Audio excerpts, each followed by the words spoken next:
Bueno, bienvenidos de nuevo. Entonces, continuando con la explicación sobre el protocolo SPI, estamos acá en el documento. Entonces, estamos en el capítulo 20, o digámoslo, qué sé yo, la sección 20, que es dedicado a SPI. Entonces, acá, digamos, tenemos pues como la primera explicación. Algo importante acá para que no se confundan es este I2S. Este I2S es un protocolo de audio, ¿ok? Y está compartido sobre los mismos pines del SPI. Entonces, hay algunos registros que son para configurar el SPI y otros que son para configurar el I2S, ¿ok? Nosotros solamente nos vamos a centrar en SPI. Entonces acá tenemos como digamos las explicaciones de que es half duplex o full duplex, ¿cierto? Es un protocolo síncrono porque existe una señal de reloj que va del maestro al esclavo. ¿Qué más? Ahora, aquí hacen una advertencia que se debe tener cuidado que algunos pines del SPI están también siendo utilizados por el conector, el JTAG, que es el que nos permite hacer la programación y hacer el debugging. Entonces, digamos, se deben configurar apropiadamente para utilizarlos en otros pines. Eso lo podemos ver en el manual de referencia. Acá en el datasheet podemos ver por acá, observen que aquí estos son pines del JTAG, ¿sí? El PB3 y el PB4 por ejemplo. Pueden llegar a compartir pines del SPI 1 y del SPI 3. Eso es lo que nos están diciendo ahí, que debemos tener cuidado, debemos tener atención de no configurarlos, porque si se llegan a configurar sobre esos pines, simplemente entran en conflicto con digamos, el dispositivo pues, que nos permite hacer el debugger, entonces no lo debemos hacer. Entonces, además, ya si lo queremos utilizar de otra forma o qué sé yo, entonces hay que deshabilitarlo y demás, pero eso pues está completamente fuera de los alcances del curso. Acá está entonces la explicación para el SPI, ¿sí? Y bueno, acá encontramos una de las muchas explicaciones. Primero es full duplex. Es un protocolo síncrono en donde se puede transmitir 8 bits o 16 bits. ¿Okay? Si recuerdan en el video anterior, les dije que el SPI es como más libre. Cada empresa crea sus digamos, la forma de transmitir y demás, o de qué tamaño son los registros. Entonces hay que tener cuidado, hay que verificar esto cuando uno está utilizando el equipo con el que desea comunicarse. Después por acá, bueno, están las definiciones o algunos temas pues para la velocidad del reloj. Y acá hay otra particularidad del SPI. Sucede que, por ejemplo, habíamos visto en el USART, en el protocolo USART, que es asíncrono, vimos que se transmitía el bit menos significativo primero. En I2C vimos que se transmite el bit más significativo primero. En SPI, que es más libre, ¿sí? No hay un orden establecido. Lo establece el fabricante y digamos es de nuevo tarea de la persona que está haciendo la comunicación con el dispositivo verificar si ese dispositivo transmite primero el bit más significativo o transmite primero el bit menos significativo. Entonces es algo en lo que debemos tener, digamos, atención. De nuevo, hace parte de estas cuestiones de las libertades que tiene el SPI, pero digamos que al tener esas libertades es uno el que tiene que tener como los cuidados en el manejo. Bueno, después por acá está estos del I2S que nos interesa. Y acá está, digamos, el diagrama, pues de los que tanto ya hemos visto de los otros protocolos de comunicación. Entonces vemos que solamente hay un shift register que tanto alimenta al buffer de recepción y es alimentado por el buffer de transmisión. Además observamos que acá el MISO y el MOSI tienen como líneas bidireccionales por esta cuestión de que se puede transmitir, digamos, primero el más significativo o el menos significativo primero. ¿Qué más? Estos son los dos pines, el MOSI y el MISO. Además por acá está el que se encarga del reloj. Por acá nosotros podemos asignar un pin, digamos, controlado por el hardware para seleccionar el esclavo, o también lo podemos hacer de forma manual. Digamos que este pin no es necesario configurarlo el que dice el hardware, sino que uno también lo puede hacer manualmente. Después por acá tenemos cosas que ya no deben ser tan extrañas para nosotros, por ejemplo el baud generator, que es el que se encarga de generar la señal de reloj. Entonces digamos que está por eso esta línea para generar la señal de reloj, y de alguna forma tenemos estos bits por aquí que son los que se encargan del prescaler, que el prescaler con seguridad está relacionado con la señal de reloj, y entonces con esos prescalers digamos, seleccionamos cuál es la velocidad de reloj que estamos utilizando. Además para nosotros ya no debe ser raro la existencia de estos control register 1, control register 2, que tantas veces los hemos visto en otros protocolos, en otros periféricos.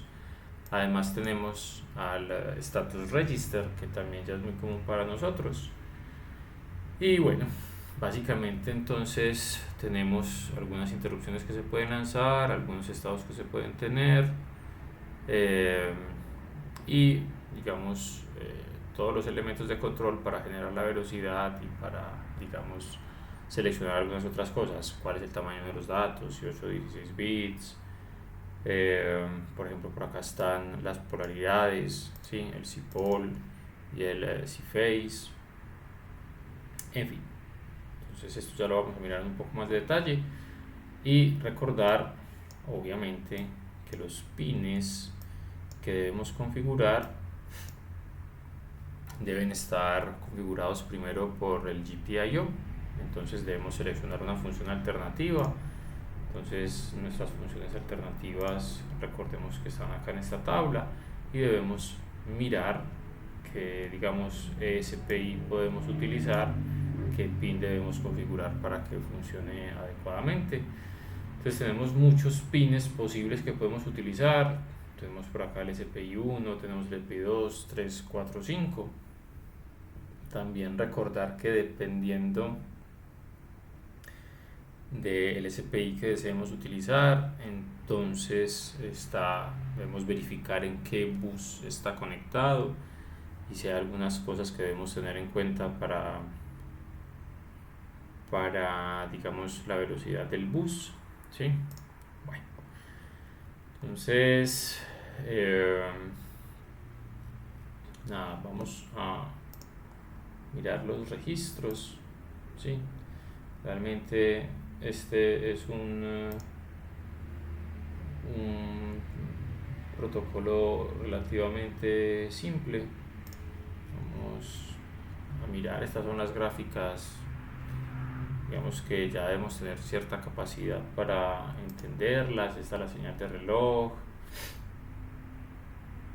qué sé yo, por acá están indicando cómo, digamos, acá vemos que se está, por ejemplo, enviando el menos significativo primero, ¿sí? Cosas de ese tipo.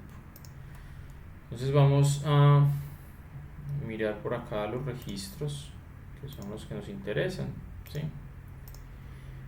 Entonces tenemos el control register 1 para el SPI, no es utilizado en el módulo C, y acá tenemos entonces el primero, el bidirectional mode, que es para decir si vamos a utilizar una o dos líneas. el modo estándar normal, el que vamos a utilizar, es de 2 líneas, una para el MOS y otra para el MISO, entonces esto debe ir en 0. Obviamente, como estamos utilizando 2 líneas, esto no lo necesitamos. Estas sumas de verificación son para otros protocolos, digamos para algo un poquito más elaborado, y no lo necesitamos. Después tenemos por acá data frame format, que depende específicamente del dispositivo con el que estamos trabajando. Entonces, si vamos a tener datos de 8 bits o si nuestros frames de datos van a ser de 16 bits. Esto es muy importante tenerlo en cuenta, pero les repito, depende del dispositivo que uno está utilizando. Después este RX Only, si uno simplemente va a utilizar el modo de lectura sin escribir nada, sin configurar nada del dispositivo.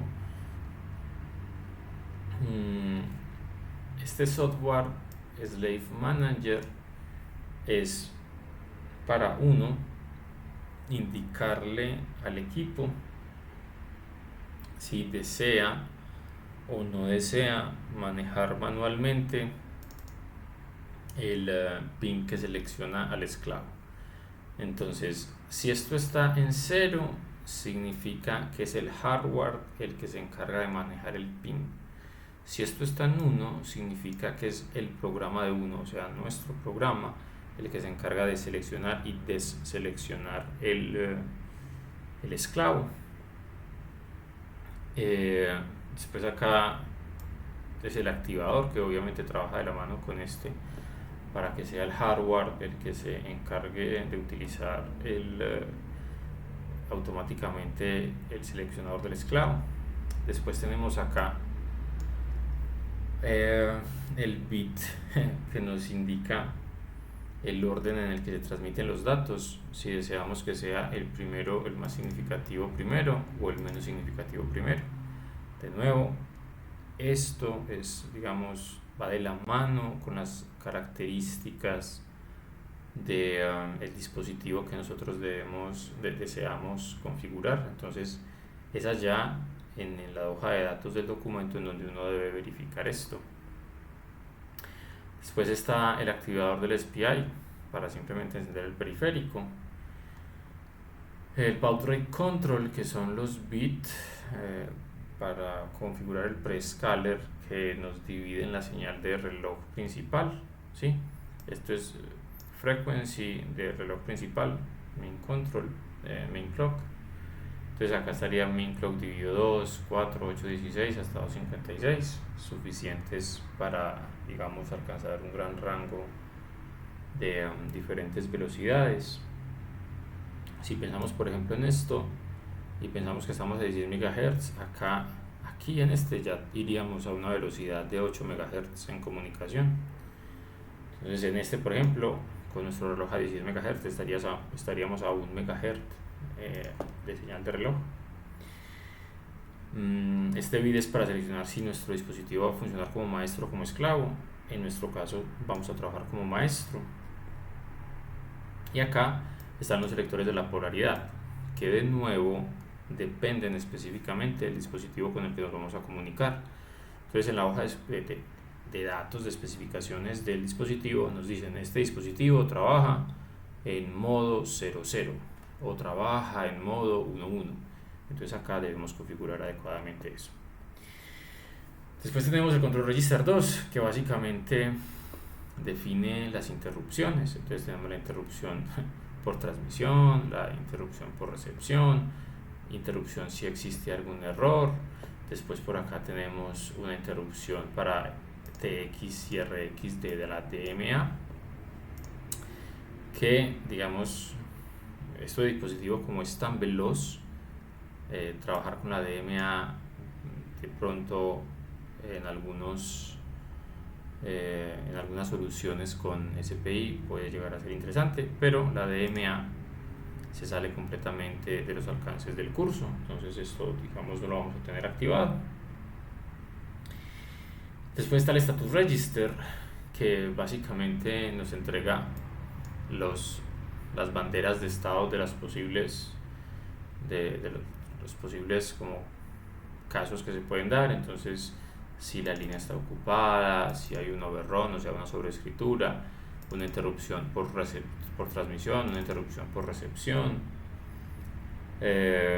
si hay un error dentro de la transmisión, en fin, muchos de ellos, digamos, ya tenemos idea de qué hace cada uno de ellos. Después está el data register, que en el data register está, digamos, el data register sirve para ambos casos. Para transmitir, entonces cuando vamos a transmitir escribimos sobre el data register. Observen que es de 16 bits, lo cual quiere decir que podemos tanto escribir datos de 16 bits o datos de 8 bits si nuestro bus va a ser solamente de 8 bits.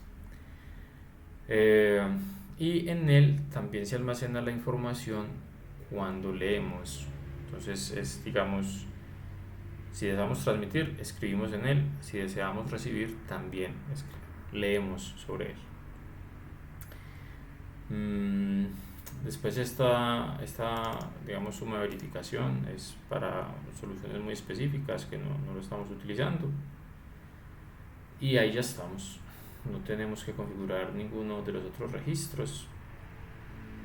Estos son sumas de verificación para temas muy particulares y después ya siguen los registros encargados de la configuración del otro protocolo, que es el I2S, que no es del caso. Entonces, regresamos por acá. Entonces estos son los registros que debemos configurar, digamos, principalmente debemos tener muy claro cuál es la configuración que debemos tener y digamos que de acá depende mucho cómo es la organización del programa que debemos plantear.